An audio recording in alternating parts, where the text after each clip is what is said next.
They never thanked me, never saw me. So one day, I left, no drama, no goodbye. Years later, when everything fell apart, they came looking. But I was no longer theirs to find. You ever have one of those moments where you realize, like really realize, that you could vanish tomorrow and nobody in your family would notice? That was me, standing in the kitchen with a broken sink sprayer in one hand and a voicemail from my sister in the other, asking if I could drive 3 hours to help her move a couch. No, how are you? No, thank you for fixing the garage last weekend. Just the usual expectation. That is how it always was. I was the one who showed up. When Mom's car died, I was the one who paid for the alternator. When Dad had surgery, I spent my vacation days hauling him to appointments. My sister, Kayla, would call whenever she needed help with the kids. My brother, Travis, only reached out when he needed a loan or a place to crash. And through it all, I never asked for anything. Not really. Funny thing is, you do not notice how deep it cuts until you start looking for signs. Little signs. Like when I showed up to Travis's wedding and found out I was not in any of the family photos. Or when I called Mom to tell her I got promoted, finally, after 5 years of clawing my way up, and she responded with, "That's nice, have you talked to Kayla? She's real stressed with the baby." That call stuck with me longer than I like to admit. I started paying more attention after that, to how often I showed up, and how rarely anyone showed up for me. I remember hanging up, just standing in my apartment, staring at the wall. I had worked 70-hour weeks, pulled off a project my boss said was impossible, and the woman who raised me could not give me more than a 5-second reply. But the worst of it? It was not the neglect itself. It was how normal it had become. I had accepted it, made peace with it, even. I figured that was just my role, the helper, the fixer, the afterthought. There was one Thanksgiving where I made the entire meal. I cooked from morning till dinner, shopped the night before, even cleaned the house.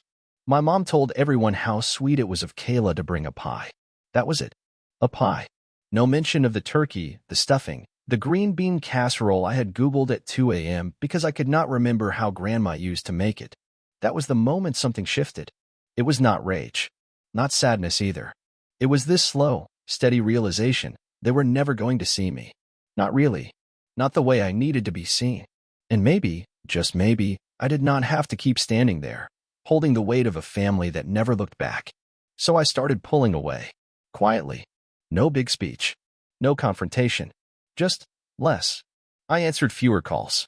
Declined the weekend favors. When Dad asked for help rewiring the basement lights, I said I had plans. When Kayla wanted help moving her couch, I let it go to voicemail. I figured they would notice. Maybe call to ask if something was wrong. They didn't. Not once.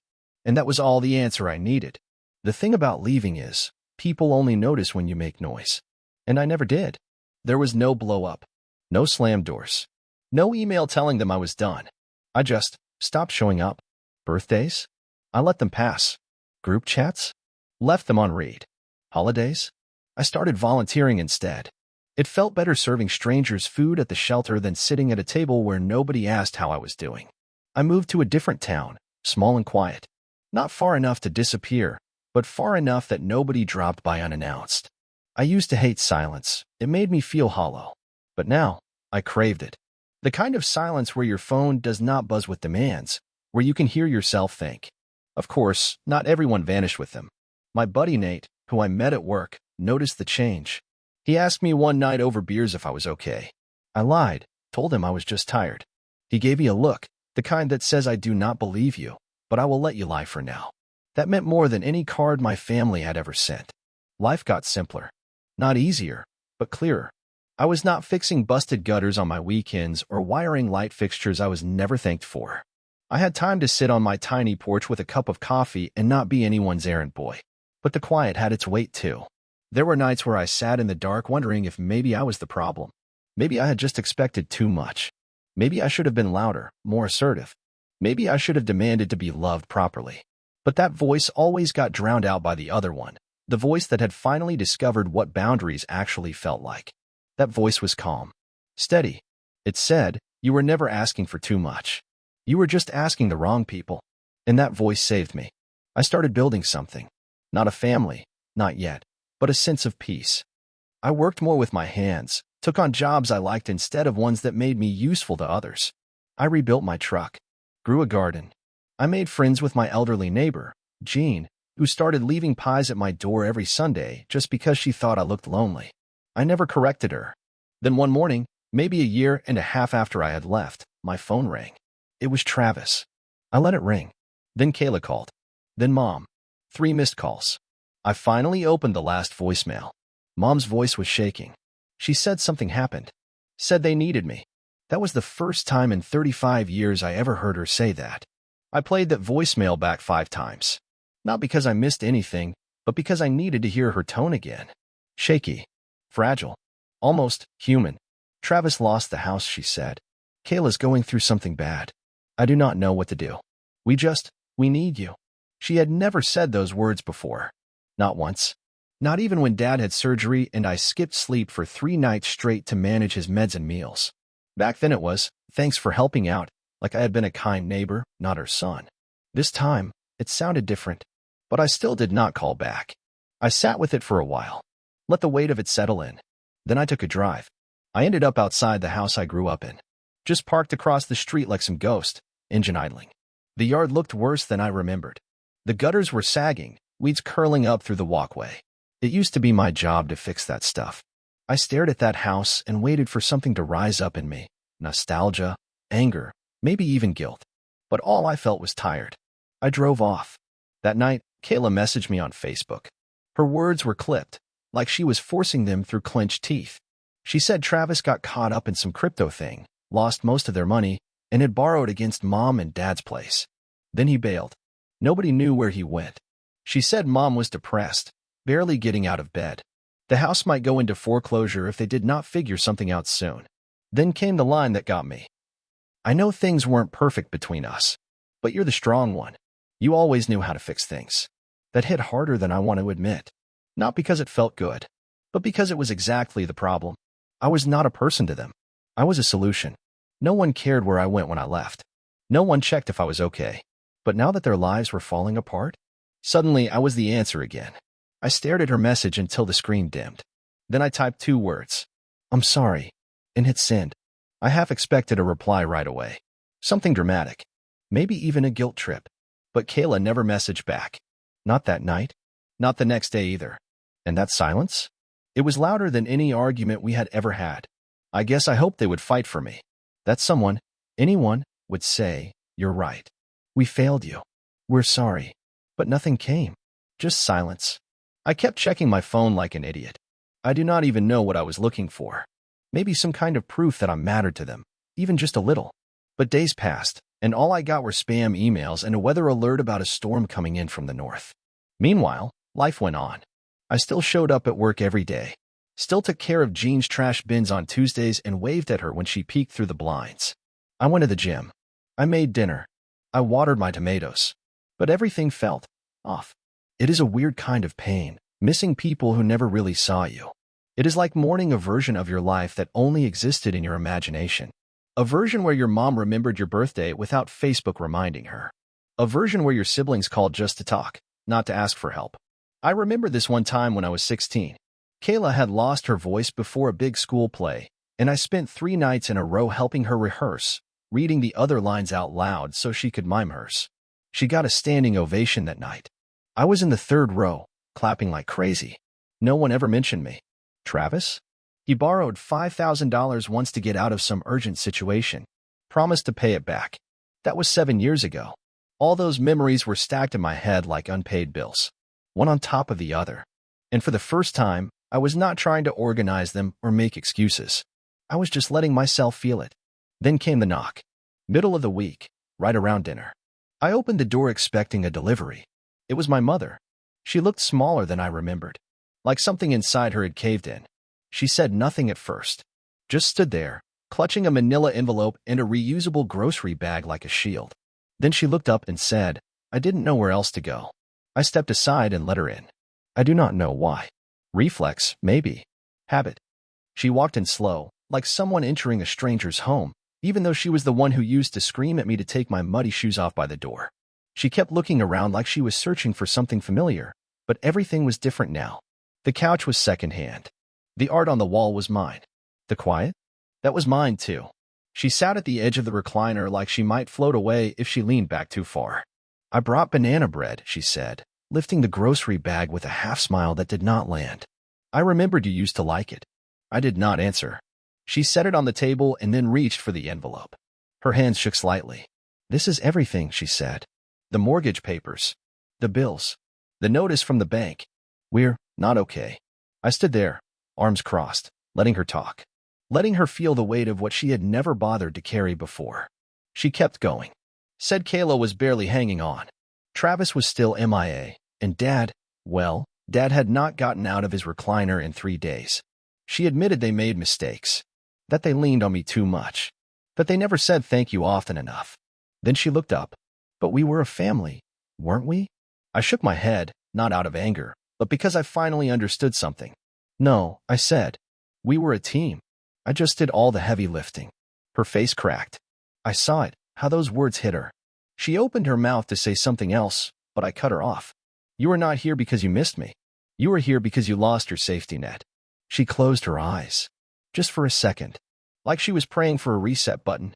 And then she said something I never expected. "You don't owe us anything. I know that now." That made me sit down. She reached across the table, slid the envelope toward me. "Do what you want with it," she said. "I just thought you deserved the truth." Then she stood, walked to the door. I thought she would ask to stay. I was ready to say no, but she didn't. She just turned and said, "I'm sorry." And for once, it sounded real. I stared at that envelope for a long time after she left. The sun dipped low behind the blinds, casting this weird golden light across the living room. It hit the envelope like a spotlight, like the universe was daring me to open it. Part of me wanted to toss it. Just pick it up, walk out back, and drop it into the fire pit. But I didn't. I opened it. Inside were exactly what she said: past due notices, foreclosure warnings, scribbled payment plans that clearly had not worked out. There was even a letter from some shady loan place Travis had used, co-signed by Dad, probably without reading the fine print. It was a mess. A few years ago, I would have dropped everything to fix it. Moved money around, called the bank, maybe picked up a second job just to stop the bleeding. But now, I made a cup of tea and sat with it. No panic. No urgency. I knew what they wanted, what they expected, because it had always been the same. Mike will handle it. Mike will fix it. Mike will save us. But they had never once asked what I needed. That night, I called Nate. We sat on the porch like we always did, him with a beer, me with my tea, and I told him the whole thing. No editing. No downplaying. When I finished, he just leaned back and said, "So what are you going to do?" I shrugged. "Do you want to help them?" he asked. That question cut deeper than anything in the envelope. Did I want to? Not out of guilt. Not out of duty. But out of choice. And I realized I didn't know the answer. That scared me more than anything. Because love, real love, is supposed to be a choice. Not an expectation. Not a chore. And for the first time in my life, I had the power to choose. That night, I went to bed with the envelope still sitting on the table. I left it open. Let it breathe. Let the weight of it stay where it belonged, out in the open, no longer hidden in my spine. When I woke up the next morning, something inside me had shifted. I had made a decision, but not the one they thought I would. I did not call them. Instead, I made a different call to a real estate attorney I had met through work. Just a consultation. I wanted to understand the mess I was looking at, legally speaking. He walked me through it patiently, explained the damage, what options were left, and, most importantly, what was not my responsibility. The house was weeks from being seized. Travis had taken out a private loan with insane interest, and the only way to stop it would have been for someone to pay off nearly the full balance. Someone like me. I hung up the phone and just sat there for a while. Then I pulled out a yellow notepad and started writing. Not a speech. Not a dramatic letter. Just thoughts. Memories. Questions I had carried for years, buried under other people's needs. Why did no one come to my high school graduation? Why did I have to learn how to file taxes alone at 18? Why did it take a full-blown financial disaster for anyone to remember I existed? By the time I stopped writing, the page was full. I tore it out, folded it once, and slid it into a plain white envelope. Then I drove, 2 towns over, to the house I once called home. I parked by the curb, left the engine running, and walked up to the porch. The lights were off. No movement inside. The yard looked even worse now, like the place had started to decay from the inside out. I did not knock. I slipped the envelope through the mail slot and walked back to my truck. That was it. No explanation. No dramatic goodbye. Just the truth, folded and delivered. They would either read it or they would not. Either way, I was done chasing peace in a place that only ever offered exhaustion. I drove home through back roads, windows down, letting the wind fill the cab. It felt like shedding a layer of skin I had worn too long. And I realized I did not hate them. I just could not keep setting myself on fire to keep them warm. It was 3 days before I heard anything. A knock at my door, loud and urgent. I looked through the peephole and saw Kayla. Hair a mess, eyes swollen like she had not slept. Behind her stood my father, hands shoved in his coat pockets, staring at the ground like the porch might open up and swallow him. I opened the door, but did not say a word. Kayla started in immediately. "You're really going to let us lose everything?" she said, like I had set the fire myself. My dad looked up then, voice low. We did not know how bad it had gotten. That made me laugh, bitter and sharp. You didn't know because you never looked. They kept talking over each other, pleading, defending, making excuses, saying Travis had manipulated them, saying they were just trying to protect the family, saying they always loved me, even if they never said it right. But it was all noise. I waited until the air died down, then stepped outside and closed the door behind me. "You did not come here because you wanted me back," I said. "You came because you needed a lifeline." Kayla opened her mouth to argue, but I cut her off. I am not angry anymore. I am not bitter, but I am done. My dad looked like he aged 10 years in that moment. He reached into his coat, pulled out something wrapped in an old handkerchief, and held it out.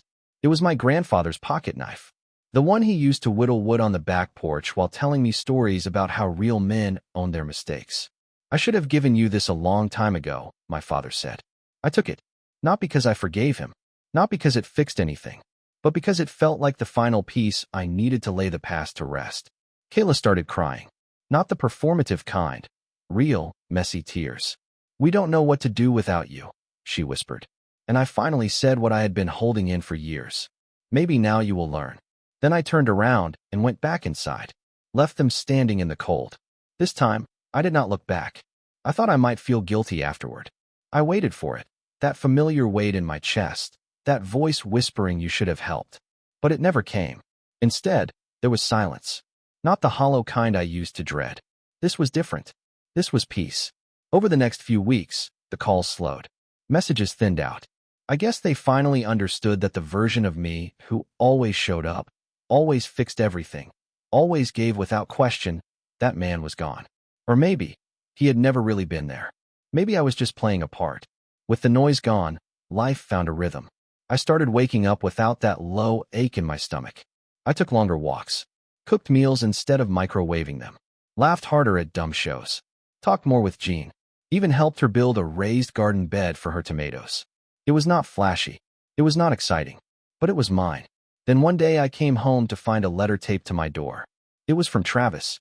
The handwriting was a mess, like he wrote it in a rush, or maybe with shaking hands. It was short. No apology. Just a sentence. "I messed up. I'm scared. I don't know who I am without you." I read it once, then folded it carefully and slid it into a drawer. That letter did not make me angry. It made me sad, because I realized something. They never really knew who I was. And truthfully, I do not think I did either. Not until I left. All those years, I thought I was the reliable one, the fixer, the backbone. But that was just a role I had been handed by people who never learned how to stand on their own. Now, I was something else. I was free. A few months passed. Seasons shifted. The trees outside my house dropped their leaves, then bloomed again. Life moved forward, the way it always does when you stop begging the past to fix itself. I got an email from Kayla in early spring. The subject line was just my name. The message was short. She said they had sold the house, that Mom moved in with her, that Dad was managing. She mentioned she started seeing a therapist, said she understood now how much she had taken for granted. There was no ask for help, no invitation, just acknowledgement. I did not reply, not because I was angry, but because I did not need to anymore. Closure, I realized, is not something you always get from other people. Sometimes it is just the moment you stop explaining your worth to those who never really listened. One evening, I sat out on my porch, the air warm and buzzing with that low hum of summer bugs. I looked around at the space I built, modest, but peaceful. Clean wood, flower pots, a dog I adopted named Murphy, who snored like a truck but followed me everywhere. I sipped my coffee, leaned back, and let my mind wander. For a long time, I thought walking away was the same as giving up, like it meant I had failed them, or maybe myself. But now I know better. Walking away is not weakness. It is clarity. It is realizing that loyalty without respect is just servitude. That love without effort is not love, it is convenience. That being needed is not the same as being valued. And most of all, it is remembering that your worth is not measured by what you can do for others, but by who you are when no one's looking. So yeah, I walked away from a family that never saw me. But in doing that, I finally found myself.